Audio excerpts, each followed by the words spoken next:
le voir?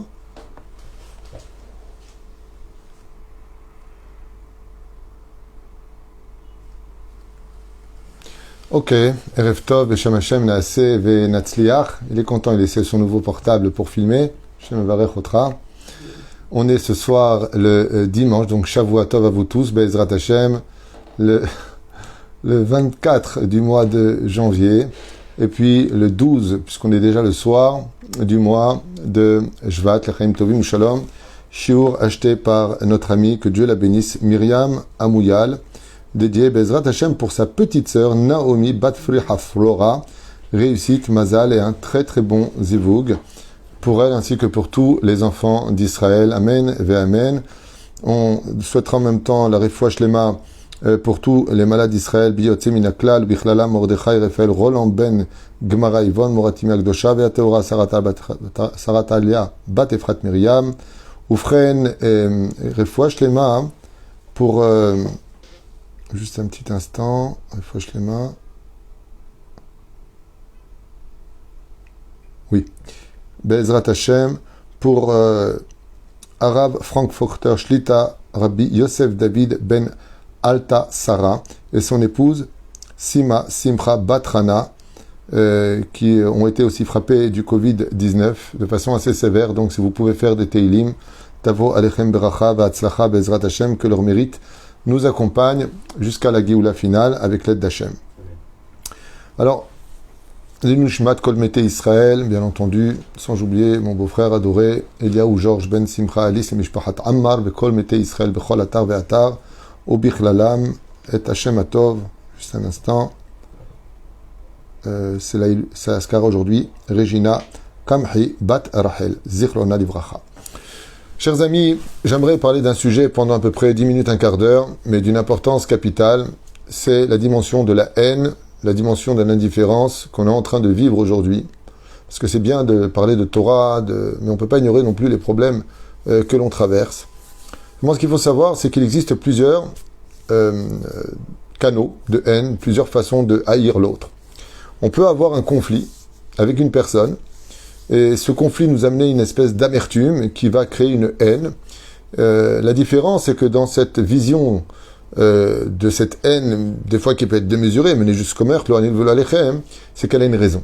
Ça veut dire que cette personne m'a fait ceci, cette personne m'a fait cela, et tu peux pas savoir combien elle m'a rendu ma vie pourrie, et patati patata, ce qui fait que la haine peut grandir, mais on a des raisons à cela. Il existe d'autres façons de haïr une personne, mais il y en a une qui est la plus catlanite de toutes, c'est-à-dire la plus catastrophique de toutes les haines. Et je vous demanderai, avec l'aide d'Hachem, de partager ce shiur le plus possible. Je vous le demande, moi, personnellement. En général, je ne demande pas ce genre de choses, mais là, je vous le demande parce que toute notre Torah ne vaudrait rien, ou ne vaudrait rien, si on n'accomplissait pas, dans la base minimum qui lève cette Torah, c'est l'amour du prochain. Et pourquoi je vous parle de cela? Vous allez comprendre. Il y a une autre haine. Cette haine est une haine très dangereuse, parce qu'elle est véhiculée par une démagogie. C'est-à-dire que, prenons un exemple de la Torah. La Gemara nous dit que Datan et Aviram ont passé leur temps à dire que Moshe était un voleur. Parce que comme il était très obèse et qu'il était très gras, contrairement à Cécile Ben-Émile avec Charlton Heston où ils ont fait un mec plutôt mince, le Talmud nous dit que Moshe était tellement obèse qu'il avait une boule de graisse dans le cou. C'était quelqu'un qui était vraiment très très obèse. Et les gens disaient, regarde celui-là. De quoi il se nourrit? C'est bien la bêtise humaine. Regarde celui-là de quoi il se nourrit si c'est pas avec l'argent qu'on lui envoie. Vous voyez que c'est pas une histoire nouvelle de traiter les rabbanim de voleurs et de profiter, patati patata. C'est marqué dans le Talmud à propos de Moshe Rabbeinu. Oui. Alors qu'il suffisait simplement de dire, mais pourquoi il aurait besoin de voler de l'argent pour manger alors qu'il mange de la manne avec nous? Je veux dire, la manne, elle tombe du ciel, il avait sa part, donc pourquoi tu mens? De qui plus est, s'il avait de l'or et de l'argent, qu'est-ce que tu veux qu'il en fasse dans le désert? Il n'est même pas rentré en Israël. C'est quand tu réfléchis un tout petit peu, tu ne te laisses pas avoir par cette asata, cette propagande de haine. Alors que les gens eux-mêmes, quand tu leur posais la question dans le désert, mais qu'est-ce qui t'a fait à toi, Moshe? Rien, il m'a juste sauvé de l'Égypte, il m'a fait traverser la mer Rouge, il nous a fait descendre la manne, il nous a donné le puits de Myriam, il venait nous apprendre la Torah, il a toujours veillé sur nous, sa famille, Aaron, faisait le shlom bayit, s'occupait de l'éducation des enfants. Oh, ça veut dire qu'en fin de compte, quand on te parle de la personne que tu haïs, eh bien, tu ne peux lui dire que Toda Rabba. Seulement les gens, adorent écouter ce qu'ils veulent entendre. Ça veut dire que ça les arrange. Pourquoi ça les arrange? Parce qu'il y a d'autres règles qui rentrent dans le système. C'est-à-dire, Moshe dit, il faut faire Shabbat, faut faire la Nida, faut manger kasher, faut être un juif qui aime son prochain, faut pas ceci, faut pas cela. Et tu commences à nous, un petit peu. Donc maintenant, quand on en vient nous dire, dans le désert, tu sais, Moshe, en réalité, il volait l'argent, ou comme l'a fait Korach, dit la Gemara dans Sanhedrin, Moshe est un homme qui prend une femme mariée. Jusque-là, c'est parti sur Moshe Rabbeinu, alors que si c'était le cas, est-ce que Dieu lui aurait parlé? Réfléchis un petit peu. La véra la plus grave de toutes les avérotes du judaïsme, c'est de prendre une femme mariée. Il n'y a pas plus grave que ça au monde. C'est pire que Zera Levatala. Est-ce que Dieu, il va parler à Moshe jusqu'à la fin pour lui dire « Tu es le plus fidèle de ma maison, réfléchis un petit peu. » Mais non, mais ça marche tellement. Korach, il dit « Hé les mecs, vous savez quoi Moshe ? En réalité, la femme qu'il a épousée, c'est une femme mariée en réalité. » Et les mecs, ils plongent. Pire que ça encore. Korach, il va aller plus loin que ça. Korach, c'était Yidiot Acharonot, Haaretz et Ma'ariv en Israël. C'était le journal télévisé anti-Torah. Qu'est-ce qu'il disait? Vous n'allez pas me croire, chers amis. Vous n'allez pas me croire. Il leur a dit, les religieux, c'est des imposteurs, ils servent à rien. Et qu'il a pris avec lui 250 princes du Sanhédrin. Et ça a marché. Jusqu'à ce que Dieu a ouvert la terre, il les a avalés. Mais il y a eu pire que ça. Il y a eu des démagogues encore pires que Korach. Ce sont les Meraglim qui ont réussi à faire croire au peuple d'Israël que la terre d'Israël était hostile au peuple d'Israël, que Dieu ne pourrait rien faire pour nous là-bas, que cette terre était mauvaise et qu'il était préférable de rester en galoute que de monter en Israël. Et qui a suivi cette démagogie extraordinaire, qui n'arrangeait que ceux qui en parlaient, à part deux, Caleb ben Yefouné et Yoshua bin Nun, tout le peuple d'Israël. Dieu il s'est énervé, il a dit, Baba, vous voulez tellement pleurer, je vais vous donner un jour pour pleurer, ça s'appelle Tchabéav, Daïkva. Vous réfléchissez pas, vous dites pas, mais attends, je comprends pas. Si Dieu nous dit, je vous accompagne à l'intérieur, si Dieu vous dit que cette terre, elle est remplie de lait et de miel, si cette terre, elle nous attend, si c'est la terre d'Abraham, Yitzhak et Yaakov, quelle était la condition pour sortir d'Égypte, pourquoi tu remets en question? Parce qu'on a un cerveau très limité qui nous arrange parfaitement de suivre ce qui va nous racheter la conscience. On est en 2021 de l'ère vulgaire. Shnat Tash Pa. On est dans une période très spéciale où nous passons des moments très difficiles au sein du peuple d'Israël. Mamash extrêmement difficile, et surtout sur la terre d'Israël. La semaine dernière, le journal Haaretz, vous retrouverez ça sur les réseaux sociaux, vous pouvez regarder, tout vérifier, tout ce que j'ai, vous pouvez tout le temps vérifier, ont déclaré la guerre contre le monde religieux. Ad Kedekar, Ad Kedekar, qu'ils appellent ça d'ailleurs, Milchemet Achim. Les tikshoret, que vous comprenez bien, les journaux télévisés incitent la population à haïr les religieux, en montrant des photos incroyables, où la seule photo qu'ils vont montrer, c'est un père qui va pousser un policier. Et si je vous dis ça, c'est parce que tout simplement, on m'a envoyé la vidéo ici, donc je pourrais vous la montrer, mais vous allez mal la voir. Voilà. Je ne sais pas si... je vais vous montrer un petit exemple quand même, parce qu'il serait temps que les gens arrêtent de tomber dans le piège médiatique, comme ça s'est passé d'ailleurs à toutes les époques, de la Hassata al-Sinat à Datim. Je ne dis pas que tous les religieux sont blancs et noirs. Je ne dis pas que tout le monde est Besséder. Il y a certainement des gens qui ont fait des choses qu'ils n'auraient jamais dû faire, et c'est un chilou lachem à mes yeux. Qu'on se comprenne bien. Mais il ne faut pas mettre tout le monde dans le même sac. Il ne faut pas mettre tout le monde dans la même idéologie. Quand on parlait des Neturei Karta qui serraient la main à Arafat, on n'était pas avec eux, nous, on n'est pas d'accord. Et puis ils sont combien? 200, 300 ? Vous voyez ce que je veux dire? Il suffit de prendre Rabbi Jacob pour dire que c'est tous le monde de la Torah. Et aujourd'hui, il y a une haine que l'on vit sur la terre d'Israël. Quand tu passes avec ton chapeau, quand tu passes avec le masque, alors que le mec qui passe en face de toi, oui, il n'a même pas de masque. Il n'a pas de masque. Et c'est lui qui fait ouh, un transporteur du virus. Comme je vous l'ai dit ce matin, dans le journal télévisé, y compris dans I24, après un séquer, comment on dit un séquer en français? Je sais pas comment on dit un séquer. Un sondage qui a été fait, moins de 20% de la population israélienne touchée par le Covid-19 sont des Haridim. Et le journal, pendant 10 minutes, n'a filmé que la ville de Bnei Brak, la ville de Mea Shearim, Arnof, tous les endroits religieux. Mais quelqu'un qui a un peu d'intelligence, pas beaucoup, hein, tout petit peu de séchel, qu'est-ce que tu fais des 80% qui ne sont pas religieux? Les vidéos parlent d'elles-mêmes. D'ailleurs, quand on filme tout et qu'on ne fait pas des sélections dans les vidéos, on tombera sur des choses qui sont extrêmement difficiles. Voilà. Voilà Tel Aviv. Voilà ce qui se passe à Tel Aviv. Regardez bien. Voilà la police, comment ils parlent avec les gens de Tel Aviv. Regardez bien, dans les parcs. Cette vidéo est récente, c'est pas un vieux truc. Et ils jouent au Sheshbesh. Regardez bien. Ça, c'est pas con dans les quartiers religieux. Maltraité parce que le masque était mal mis. Enfants jetés par terre.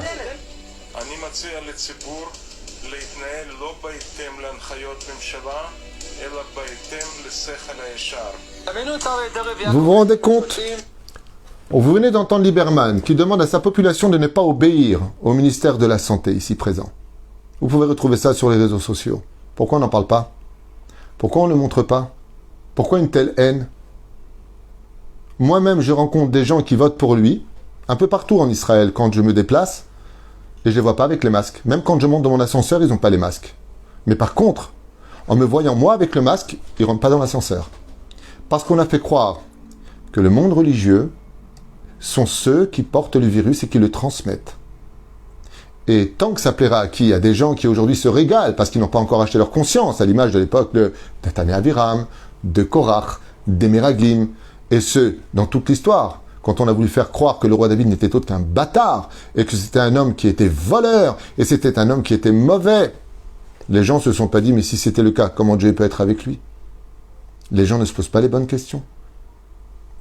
Et c'est pour ça que je voulais vous faire partager cette haine qui est en train de grandir et cette provocation dans les médias ou au sein du gouvernement.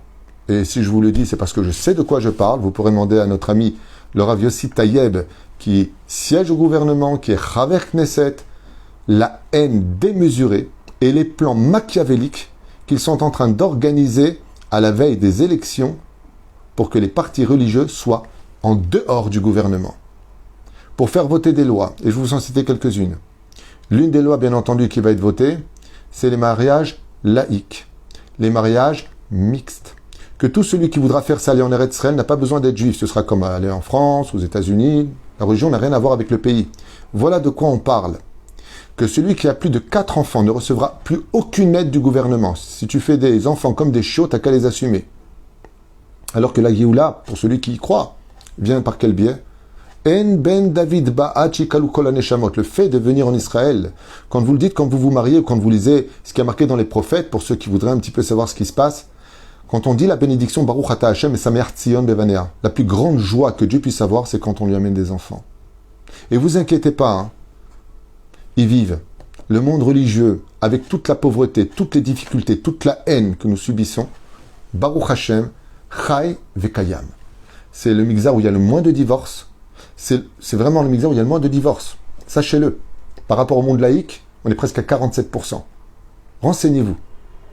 Renseignez-vous, j'ai pas honte des chiffres. Renseignez-vous. Le monde orthodoxe a augmenté, on est passé à 13%. Il y a eu beaucoup de tensions, il y a beaucoup moins d'argent. La reine Bezrat Hashem, c'est extrêmement grave. Ne tombez pas dans les pièges médiatiques. Je finirai juste avec une chose que j'ai dit ce matin, mais que je me dois de redire aujourd'hui, les Shem Shamaim, afin de faire un peu taire cette haine et puis mettre un peu d'eau sur ce feu qui grandit dans le cœur de quelques francophones, juifs bien entendu, qui se ravient ou qui ont de la peine, mais qui sont complètement bernés par les médias et qui tombent dans le piège médiatique de les religieux. Regarde les religieux, tu as vu ce qu'il a fait? Renseigne-toi, parce que ce qui se passe, c'est que tu vois pas ce qui se passe de l'autre côté, tu vois pas ce qui se passe à Tel Aviv, tu sais pas ce qui s'est passé à Bat Yam, juste à Bat Yam pendant Shabbat. Tous les Chilonim étaient sur la plage, il n'y en a pas un qui avait un masque. Il n'y a pas eu de coup. Allez messieurs, nous, Bechavod, Assour, Anachnu Besseger. Pourquoi tu leur parles comme ça? Pourquoi? Et quand il s'agit de nous, boum, boum, boum. Alors je veux juste poser une question. Pour pouvoir atteindre l'amour de l'autre, il faut comprendre l'autre. Et je voudrais juste vous dire quelque chose. En Israël, depuis le Kamamdina, depuis que l'État d'Israël s'est créé, il y a une tendance à bien faire comprendre que le monde religieux n'a pas sa place ici. Renseignez-vous, étudiez l'histoire. Tout ce que je vous dis, vous pouvez le vérifier. Depuis le début, on nous appelait des parasites avant même que nous fassions quoi que ce soit.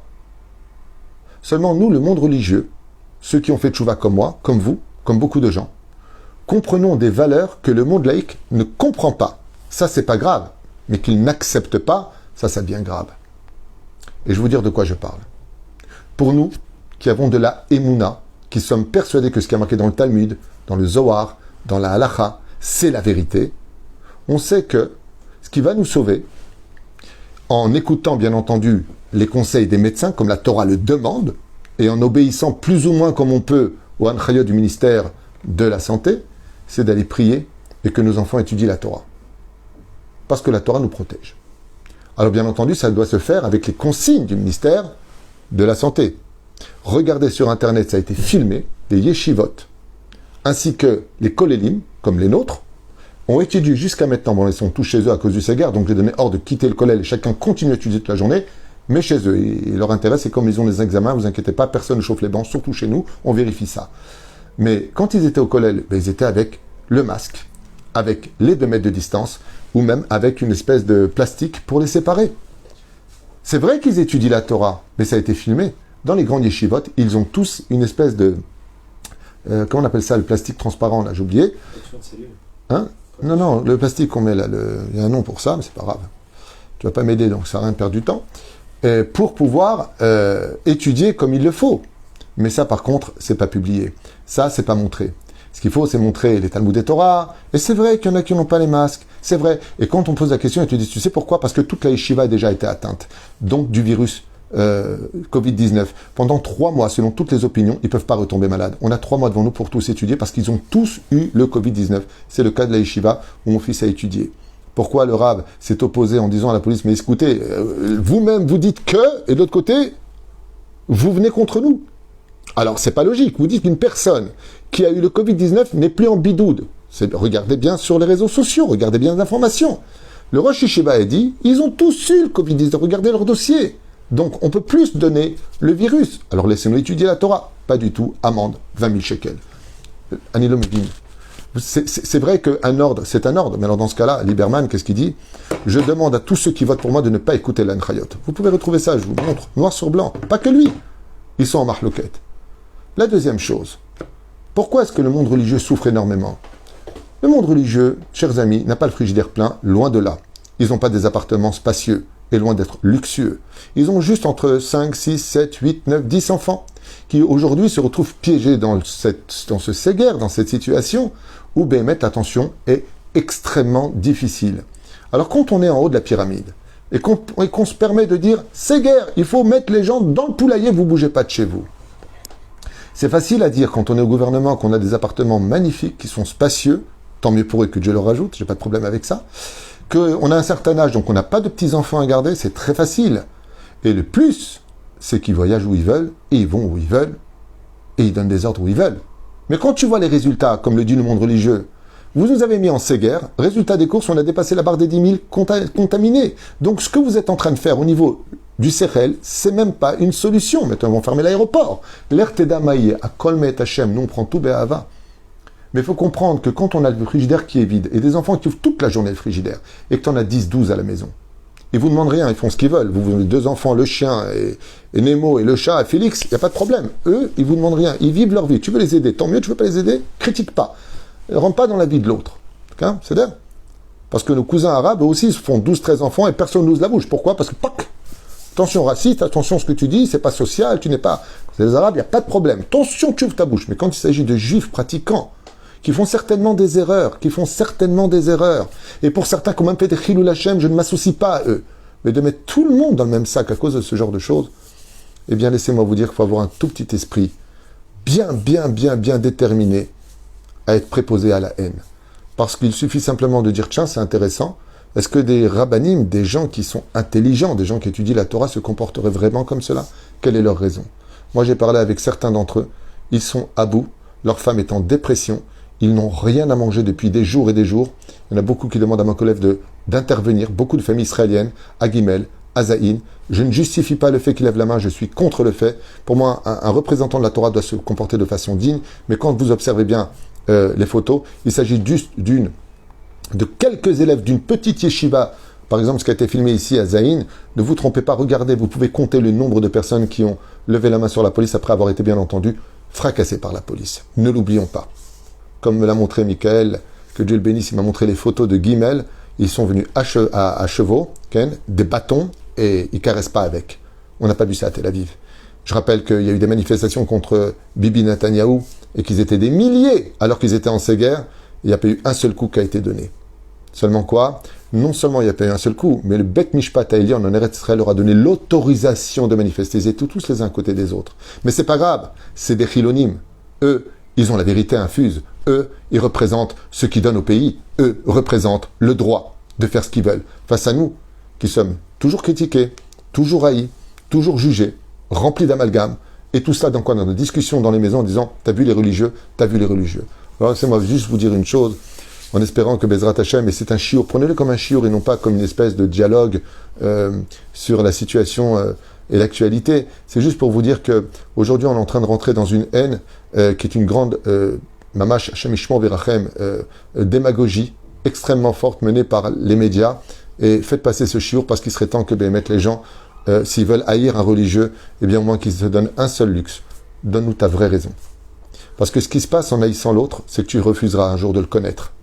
Et quand on ne connaît pas une personne, alors les préjugés viennent tout détruire avant même d'avoir commencé à dire « Qui es-tu ? Pourquoi le fais-tu » On a le droit de poser des questions. Ils sont venus filmer à Bnei Brak. Ils sont venus filmer. Les policiers ont fait que des louanges. Ils ont dit du côté de Tel Aviv. Ils ont été par contre, eux, bousculés. Les boutiques n'ont pas fermé. À un tel point que quelqu'un qui vit à Tel Aviv me dit « Ici, il n'y a pas de ces guerres. » Vous entendez ce que je vous dis? Quelqu'un qui vit là-bas m'a dit « Ici, tu ne sens pas du tout le séguerre, tout le monde est dehors. » Alors, pourquoi? Pourquoi ici, oui, et là, non? Pourquoi? Surtout quand on est à la veille des élections à moins de 60 jours. Pourquoi? Ne tombez pas dans le piège. Et mettez-vous du côté d'Hachem, mettez-vous du côté de la Torah, parce que les projets qui sont en train de se formater au sein du gouvernement, avec la gauche qui risquerait de s'allier avec nos cousins arabes, et tout ce qu'on est en train d'entendre, ne donnez pas votre force, ne donnez pas votre vote, chas vechalila, à des choses qui mèneront à des catastrophes nationales dans notre pays. Vraiment. Je ne comptais pas du tout parler de politique, mais tout est relié l'un à l'autre, parce que tout ça, c'est des pièges médiatiques qui viennent de la politique des gens qui dirigent leur parti. Ne tombez pas dans le piège, donnez votre force à la Torah, parce que je peux vous dire une chose, si nous qui sommes des traditionnalistes, qui aimons la Torah, qui aimons la terre d'Eretz Israël, on ne donne pas notre force à la Torah, demain nous aurons un pays plus laïque que ce que n'est aujourd'hui Las Vegas. Hashem Shmor Verachem. Et chaque juif aujourd'hui doit prendre une responsabilité. Si tu n'aimes pas les religieux, c'est ton droit. Moi je ne juge pas ça, tu m'aimes pas, tu n'aimes pas l'autre, fais ce que tu veux. Mais fais attention à ce que tu sors de ta bouche. Parce que le Beth Amikdash a été détruit par la haine gratuite, et cette haine peut mener, chas shalom, et je ne veux pas l'iftor pel à Satan, qu'on se prenne une grosse bombe dans la tête parce qu'on a une bouche un peu trop grande, un peu trop haineuse, et un peu trop je juge, et. Que chacun de nous, moi le premier, allons nous voir dans un miroir, voir si on est vraiment bécédaire dans notre avodat Hashem, si vraiment on est bien, si vraiment on n'est pas bien. Certainement que le monde laïque, et je les remercie pour tout ce qu'ils nous ont apporté, grâce à Dieu, on a de belles routes en Israël, on a de très bons médecins en Israël, ils font un travail extraordinaire. Nous, on ne les haït pas, on a juste de la peine qu'ils n'aient pas encore compris la valeur de la Torah, parce que ça, plus ça, c'était l'encre et le stylo, ensemble, sur la terre d'Israël, on aurait écrit une très belle histoire.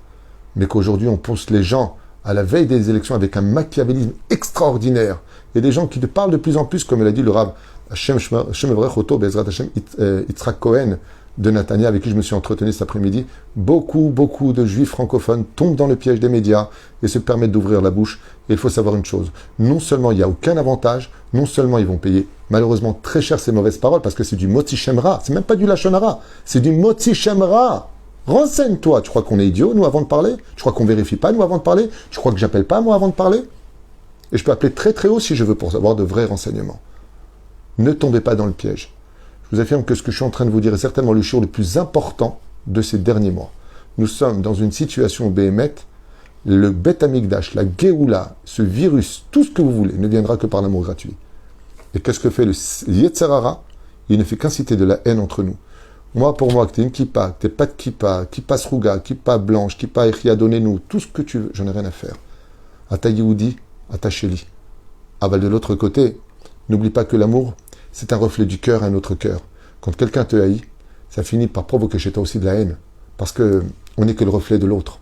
La reine Bezrat Hashem, faites passer ce message, que les gens ne tombent pas dans le piège et qu'ils arrêtent de tout le temps écouter une seule et unique voix, qu'ils voient aussi de l'autre côté, qu'ils voient aussi Bezrat Hashem, ce qui se passe dans le monde orthodoxe. Et c'est vrai qu'il y en a qui font beaucoup d'erreurs, mais je ne comprends pas. Dans le monde laïque, quand le mec il est en dépression, tout le monde le comprend. Et quand une personne est affamée à la maison avec 10 enfants, parce qu'il ne peut pas sortir, il ne peut pas sortir du quartier, par contre, eux, ils ont des barrières, contrairement à nous. Ici, on est dans le quartier d'Ichiloni. Nous, on n'a aucune barrière. Eux, ils ont des barrières. On les a enfermés dans un poulailler. Et on fait croire que c'est eux qui ont le virus. C'est normal. Ils sont des milliers à l'intérieur, ils n'ont pas où aller. Donc, automatiquement, le virus se contracte. Et comme on sait que c'est la prière qui est un des jokers de notre solution, donc on va prier, donc on est en mignonne. Mais celui qui prie pas, celui qui étudie pas, celui qui est avec son portable toute la journée, celui qui est face à la télévision toute la journée, celui qui n'a rien à faire de ce qui se passe, bien sûr qu'il a moins de chances de contaminer les autres. C'est évident. C'est un calcul qui est clair. Mais n'oubliez pas la Torah. La Torah, elle gagnera. Ma chère Karov Meod. Et malheureusement, je vous le dis, ne tombez pas dans le piège médiatique. Donnez votre force à Dieu. Croyez, Béhémet en la Torah. Et vous verrez que, comme l'appelait du Rocher Bassof, il n'y en a que 20 qui sont sortis. Les autres sont tombés dans le piège médiatique de Pharaon. Vous allez mourir dans le désert. Vous ne tiendrez pas. Cette terre est horrible là où vous vous emmenez. Restez ici. 80% sont tombés dans le piège. 80% sont morts. 20% ont vécu. 20% ont reçu la Torah hors Sinaï. Aujourd'hui, en Israël, selon un sondage qui a été fait, il y a 20% de orthodoxes en Eretz Israël. Ça ne veut pas dire que les orthodoxes vont vivre et les autres non. Chas v'shalom, c'est pas ce que je suis en train de dire. Tout le monde vivra. Mais les chiffres nous parlent aussi qu'il faut rester attaché à la Torah et mitzvot et aux bonnes actions. Et si malheureusement on n'a ni Torah ni bonnes actions, on est insu, alors au moins qu'on n'ait pas de haine, qu'on apprenne un peu à fermer sa bouche. C'est pour ça qu'on a ici quelque chose. Au moins, apprends à te taire. Apprends à te taire. Et si tu veux comprendre, alors comprends en écoutant les deux sons de cloche. Ainsi donc, tu verras que tu auras autant d'estime pour l'un, peut-être que pour l'autre, mais en tout cas, tu n'auras plus de haine. Kol Tuv Velitraot, en souhaitant Bezrat Hashem pour moi en tout cas, ce chiour, et je dis bien chiour parce que c'est très important de le vivre comme un chiour, parce que je ne parle que de Torah. Remercier Myriam Amouyal de nous avoir permis de faire ce chiour en l'achetant, soutenant la Torah, que le mérite vous protège toute votre vie, Bezrat Hashem, pour sa fille Naomi, Bat Flecha Flora, Mazal, réussite, Zivugagun, à vous et à Kol Am Israël, Kol Tuv.